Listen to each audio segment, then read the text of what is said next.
Hi we're, summer వచ్చేసింది కదా. పచ్చి మామిడికాయలు అయితే బాగా దొరుకుతున్నాయి మార్కెట్లో. ఇప్పుడు ఆ మామిడికాయ వంకాయలతో కలిపి నేను ఒక మంచి రెసిపీ చేసి చూపిస్తాను. Come on let's go. ఇక్కడైతే నేను ఒక హాఫ్ మ్యాంగో తీసుకున్నానండి. అలాగే స్టవ్ వెలిగించి పాన్ పెట్టుకొని ఆవాలు, జీలకర్ర, వెల్లుల్లి దెబ్బలు తాలింపు వేసుకోవాలి. కట్ చేసి పెట్టుకున్న ఉల్లిపాయ, పచ్చిమిర్చి ముక్కలు వేసుకోవాలి. కొద్దిగా కరివేపాకు కూడా వేసుకోవాలి. సో ఇవి వేగటానికి గాను కొద్దిగా ఉప్పు, పసుపు వేసుకొని దోరగా వేయించుకోవాలి. అలాగే ఒక 1 table spoon ginger garlic paste వేసుకొని బాగా ఫ్రై చేసుకోవాలి. ఇప్పుడు కట్ చేసి పెట్టుకున్న మ్యాంగో పీసెస్ వేసుకొని ఒక్కసారి ఆయిల్తో పాటు కలుపుకోండి.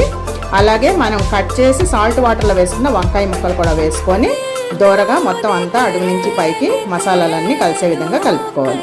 ఇప్పుడు ఒక 2 నిమిషాలు మూత పెట్టుకుంటే కొంచెం ముక్కలన్నీ మగ్గుతాయి. రుచికి సరిపడా కారము, ధనియా పౌడర్. నేను ఇక్కడ 1 టేబుల్ స్పూన్ కారం వేసాను, 1/2 టేబుల్ స్పూన్ ధనియా పౌడర్. అడుగు నుంచి పైకి మసాలాలన్నీ కలిసే విధంగా కలుపుకొని ముక్కలు బాయిల్ అవడానికి గాను ముక్కలు మునిగే వరకు వాటర్ పోసుకొని మొత్తం అంతా సర్దండి. ఒక 10 నిమిషాలు మీడియం ఫ్లేమ్లో పెట్టుకొని ఉడికించుకుంటే మూత పెట్టుకొని చక్కగా గుజ్జుగా కూర ఇలా అయితే వస్తుందండి. ఈ కన్సిస్టెన్సీ వచ్చినప్పుడు మనం కొత్తిమీరతో గార్నిష్ చేసుకోవాలి.